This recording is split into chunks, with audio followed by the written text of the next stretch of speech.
Karamah, turun jap. Aku nak pergi belikan mesin. Tolong bawa aku terbang. Jangan main-main tu. 2-3 langkah terus sampai Mekah. Nak tunjuk Tok Guru hebat. Assalamualaikum warahmatullahi wabarakatuh. Benarkah orang yang boleh terbang, berjalan di atas air atau berpindah ke Mekah itu wali Allah? Jangan cepat percaya. Dr. Rora membongkar salah faham tentang karomah. Dan ternyata karomah terbesar bukanlah perkara ajaib, tetapi sesuatu yang jauh lebih bermakna. Apa sebenarnya? Jom kita simak penjelasan Dr. Rora dari sekarang. 37. Berapa dah ni? Pukul 4. Sekejap dia buka soal jawab pula kan? Hadis Ibnu Abbas radhiyallahu anhuma daripada Nabi sallallahu alaihi wasallam dalam satu hadis kursi. Allah Subhanahu wa taala menyebut, Nabi SAW menyebut, Allah menulis kebaikan dan keburukan, kemudian Allah Taala menjelaskan. Sesiapa yang bercadang nak melakukan perkara yang baik dan tidak mengamalkannya, maka Allah menulis di sisinya satu kebaikan. Siapa yang nak buat benda baik, tiba-tiba tak jadi buat, Allah tulis satu kebaikan. Sebab apa? Sebab Allah nak jiwa kita sentiasa fikir benda baik. Tu pun dikira berpahala. Sesiapa yang nak buat benda baik dan dia buat, maka Allah menulis di sisinya 10 kebaikan sehingga ke 700 kebaikan, 700 kali ganda, dan mungkin lebih lagi berdasarkan kualiti amalan dia.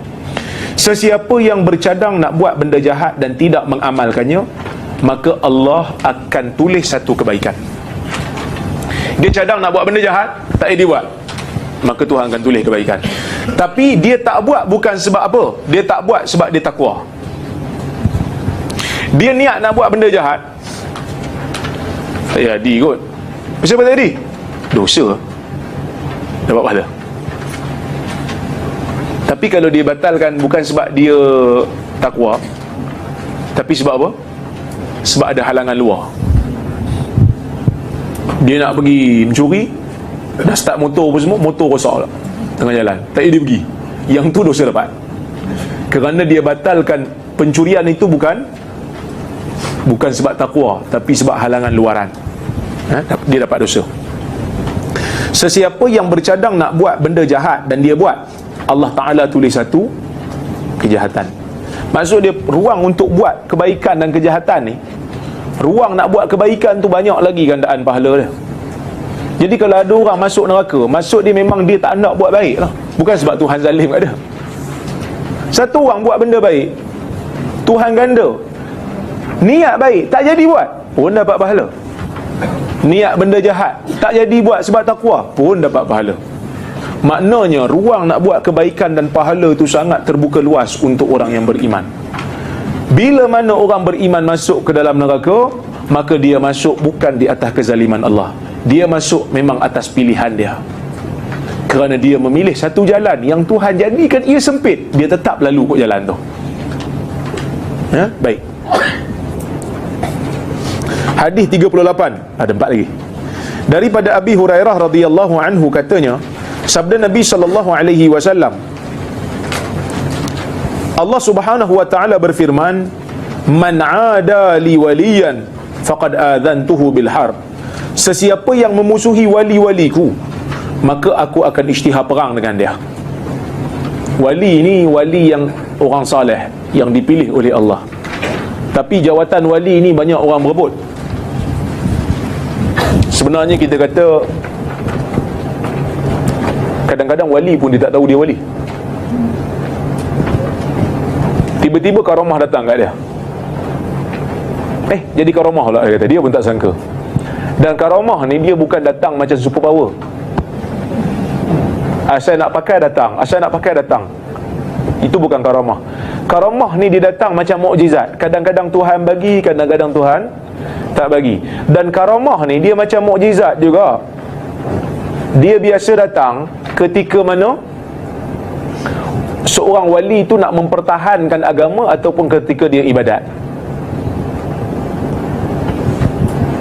Itu biasa. Bukan makna wali ni karamah, turun jap, aku nak pergi belikan mesin, tolong bawa aku terbang.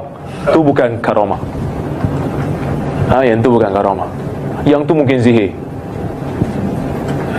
Boleh tak? Boleh Sebab kita kadang-kadang salah sangka. Macam mana mukjizat yang bukan atas pilihan Nabi, macam itulah karamah. Kita jangan fikir yang main-main tu 2-3 langkah terus sampai Mekah. Masya Allah, subhanallah. Penjelasan yang sangat-sangat luar biasa yang mana disampaikan langsung oleh guru kita tercinta, yaitu Ustadz Al-Zaimi Romli, atau disebut atau terkenal dengan sebutan Dr. Lora. Beliau menjelaskan sangat-sangat luar biasa dengan ilmu yang dimilikinya, dan tentunya apa yang beliau sampaikan menggunakan dalil-dalil atau disampaikan dengan dalil-dalil baik dalam Al-Quran maupun sunnah atau hadis yang sahih. Beliau termasuk bermanhaj salaf. Kenapa? Karena beliau melakukan amalan atau mengelakkan sebuah amalan-amalan yang sudah jelas yang ada pada dalam Al-Quran maupun dalam hadis yang sahih. Beliau tidak mengamalkan suatu amalan yang tidak jelas yang ada dalam Al-Quran maupun hadis, misalnya tahlil, kunut, ziarah kubur, yasinan, dan sebagainya. Jadi sekali lagi beliau mempunyai pemikiran atau bermanhaj salaf, yaitu mengikuti atau melakukan sesuatu amalan yang mana sudah jelas dasar hukumnya, yaitu dalam Al-Quran dan hadis sahih. Mari kita kembali simak penjelasan beliau dari sekarang. Atas pilihan dia. Lepas tu sampai kat Mekah, alamak, lupa bawa petai, 2-3 langkah balik kampung, ambil petai, pergi balik. Yang tu anak murid buat cerita lah.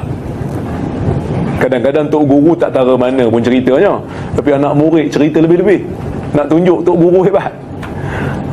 Kita jangan cerita lebih-lebih ya. Bahkan karamah ni tuan-tuan, kalau nak kira karamah yang paling besar ni, Imam Nawawi punya karamah lagi besar. Bukan tara jalan atas air.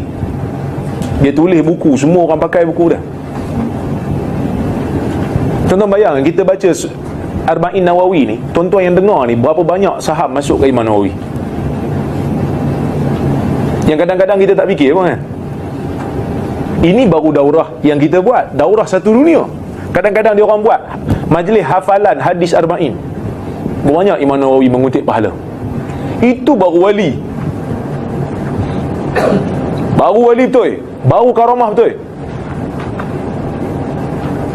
Ini kadang sebut wali-wali, kita pun tak tahu apa sumbangan dia pada dunia Islam, kan?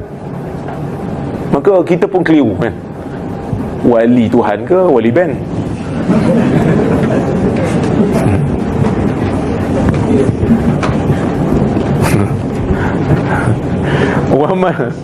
wa ma taqarraba ilayya 'abdi bi syai'in ahabba ilayya mimma aftaradtuhu alayhi.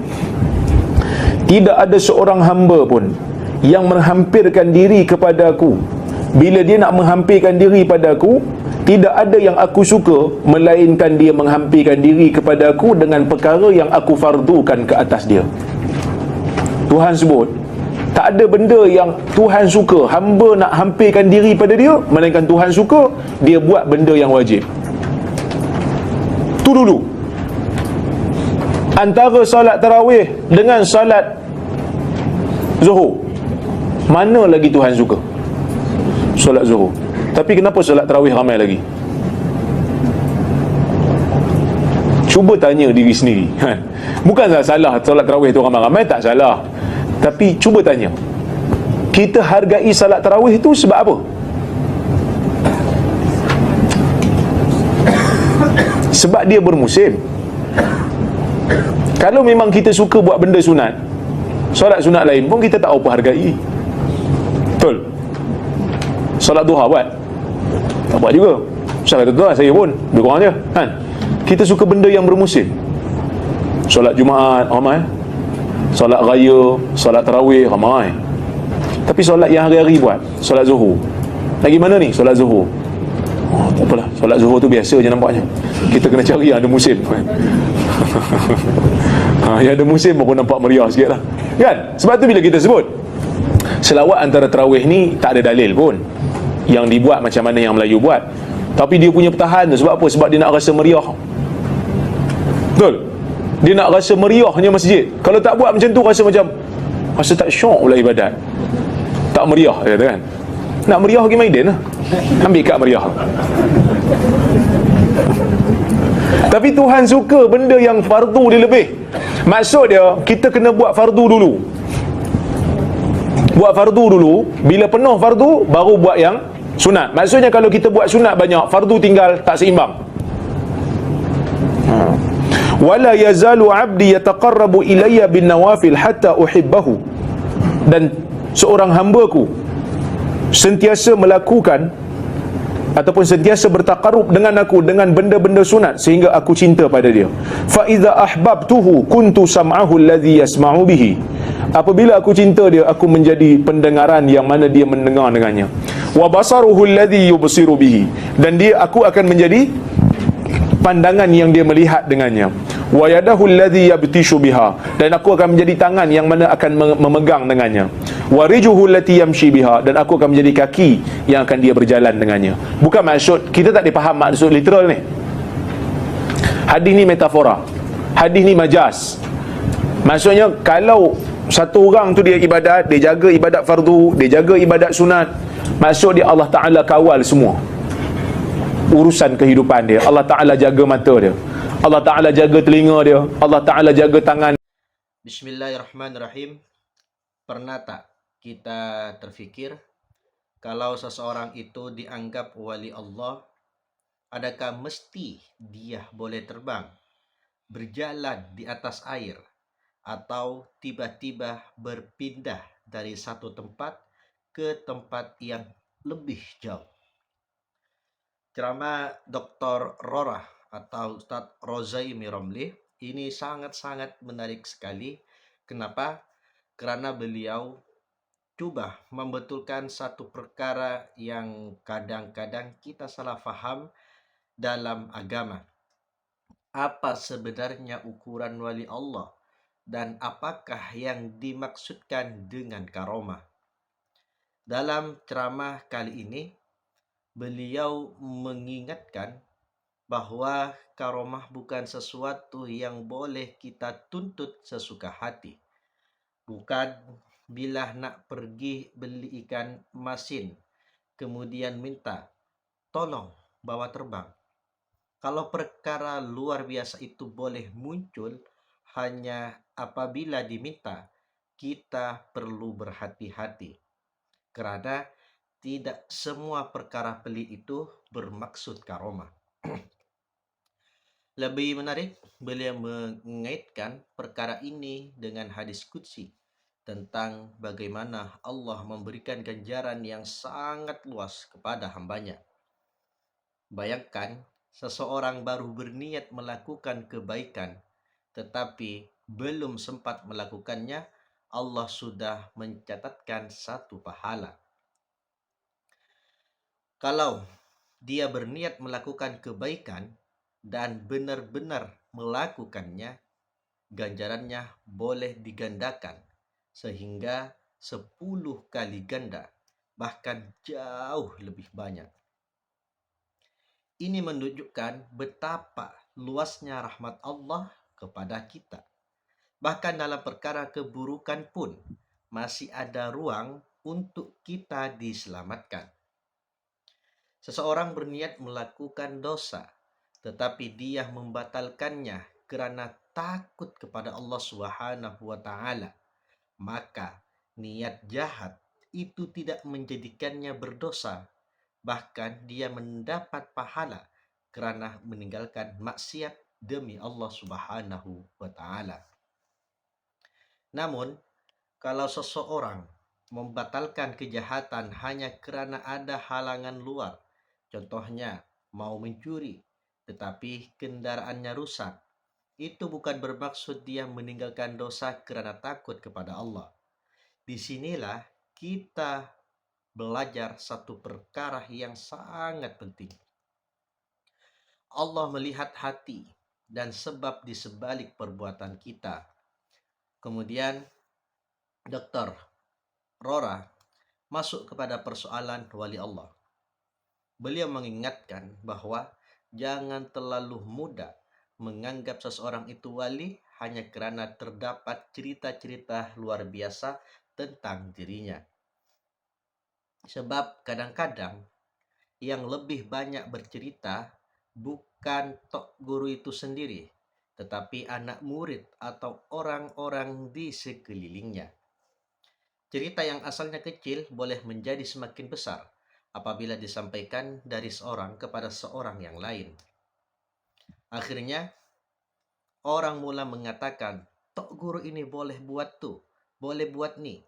Sedangkan kita sendiri tidak tahu sejauh mana kebenaran cerita tersebut.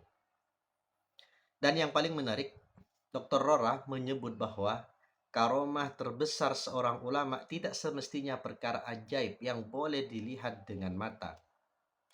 Contohnya Imam An-Nawawi. Kita mungkin kagum kalau seseorang boleh berjalan di atas air, tetapi coba fikir. Imam Nawawi meninggalkan karya ilmu yang terus dipelajari umat Islam sehingga hari ini. Kitab Al-Arba'in An-Nawawiyah misalnya, dibaca, diajar, dihafal, dan dikaji oleh umat Islam di seluruh dunia. Bukankah manfaat ilmu yang terus mengalir kepada manusia itu jauh lebih besar? Ini memberikan satu perspektif yang sangat penting. Jangan ukur kemuliaan seseorang hanya berdasarkan perkara pelik yang berlaku kepadanya. Ukurlah juga berdasarkan ilmu, iman, ibadah, dan manfaat yang ditinggalkan. Kemudian ceramah ini membawa kita kepada perkara yang lebih penting lagi, hubungan kita dengan Allah Subhanahu wa Ta'ala. Dalam hadis qudsi disebut bahwa perkara yang paling Allah cintai untuk seorang hamba mendekatkan diri kepadanya ialah dengan melaksanakan perkara yang Allah wajibkan. Maksudnya, jangan sampai kita terlalu sibuk mengejar amalan sunat, tetapi perkara wajib pula diabaikan. Kita begitu bersemangat dengan ibadah yang bermusim, sholat tarawih masjid penuh, sholat hari raya penuh, sholat Jumat ramai. Tetapi bagaimana dengan sholat 5 waktu yang dilakukan setiap hari? Adakah kita memberikan perhatian yang sama? Ini teguran yang sangat baik untuk diri kita. Bukan bermaksud sholat sunat itu tidak penting, tetapi susunan keutamaan dalam agama perlu dijaga. Yang wajib mesti didahulukan. Selepas kewajiban dijaga, barulah kita memperbanyakkan amalan sunat sehingga kita semakin dekat dengan Allah. Dan apabila seseorang terus mendekatkan dirinya kepada Allah dengan amalan-amalan sunat setelah menjaga kewajiban, Allah akan mencintainya. Apabila Allah mencintai seorang hamba, Allah akan memelihara pendengaran, penglihatan, tangan, dan kakinya. Bukan bermaksud Allah menjadi anggota tubuh manusia secara literal. Sebaliknya, ia menggambarkan bagaimana Allah membimbing dan menjaga seorang hamba, sehingga pendengarannya digunakan untuk perkara yang baik, matanya dijaga daripada melihat perkara haram, tangannya dijaga daripada melakukan kezaliman, dan kakinya diarahkan menuju perkara yang diridai Allah. Jadi, sebenarnya inilah antara bentuk karamah yang jauh lebih bermakna. Bukan sekedar mampu melakukan perkara luar biasa, tetapi mampu istiqomah dalam ketaatan. Bukan sekedar orang kagum melihat kita, tetapi Allah ridha terhadap kehidupan kita. Bukan sekedar terkenal di hadapan manusia, tetapi diterima di sisi Allah. Daripada ceramah ini, jadi kesimpulannya, kita boleh mengambil sekurang-kurangnya 3 pengajaran. Pertama, jangan meremehkan niat baik, karena Allah tetap memberikan ganjaran walaupun kebaikan itu belum terlaksana. Kedua, jangan mudah tertipu dengan cerita karomah atau perkara luar biasa. Kemuliaan seseorang bukan semata-mata diukur daripada keajaiban yang berlaku padanya. Dan ketiga, utamakan perkara wajib sebelum mengejar perkara sunat. Kerana jalan yang paling utama untuk mendekatkan diri kepada Allah ialah dengan menjaga apa yang Allah wajibkan. Akhirnya, mungkin soalan yang paling penting bukanlah adakah aku pernah melihat karomah, tetapi adakah hidup aku semakin dekat dengan Allah. Mungkin sekian komentar pada video tersebut. Mohon maaf apabila banyak sekali kekurangan dan kekhilafan. Dan akhirnya, wassalamualaikum warahmatullahi wabarakatuh.